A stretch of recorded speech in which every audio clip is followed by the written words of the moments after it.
లేవయ్యా, మనకి poll management లేదయ్యా అని చెప్తుంది. అక్కడ వాళ్ళకి ఏమైనా ఉన్నాయా? సోషల్ మీడియాని అడ్డు పెట్టుకుని వచ్చారు.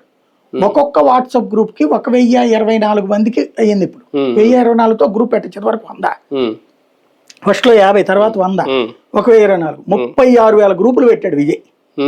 36,000 గ్రూపులు ఇన్స్టాగ్రామ్, వాటి ద్వారా తీసుకెళ్లాల్సింది తీసుకెళ్లారు. ఇంకొకటి మెయిన్ విసిగెత్తున్నారు 2 పార్టీల పట్ల. ఇక్కడ కూడా విసిగెత్తున్నప్పుడు నువ్వు దాన్ని వినియోగించుకోలేదు 2 సార్లు. ఇప్పుడు నువ్వు మొన్న కూడా నువ్వు ఇండివిజువల్ గా చేస్తే నీకు 25 వచ్చి ఉండేవి, కానీ నువ్వు అదేమంటావు రాష్ట్ర ప్రజల కోసం. ఆ రాష్ట్ర ప్రజలు నిన్ను కోరుకోవాలి కదా, ఎందుకు కోరుకోవట్లేదు నిన్ను తెలుగుదేశానికి బి టీమ్ గానే చూస్తున్నారు తప్పించి నిన్ను ఇండివిజువల్ గా నువ్వు ఇది చూడట్లా. ఇంకోటి, ఇట్లాంటి ఉపన్యాసాల తర్వాత పరిపక్వతతో కూడిన రాజకీయం చేస్తావని ఎట్లాగా?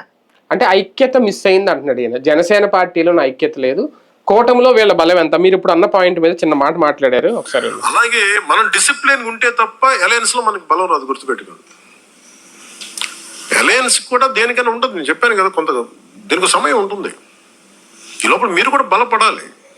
బలపడడం అంటే కూర్చోబెట్టి పదవులని కాదు, ఏకభావంతో ఏకాభిప్రాయంతో ఉండటం. అవన్నీ లేకుండా పదవులు రాగానే అదే అందరూ చప్పబడిపోయారండి అనిపించింది. ఇన్ని వేల పదవులు ఇస్తే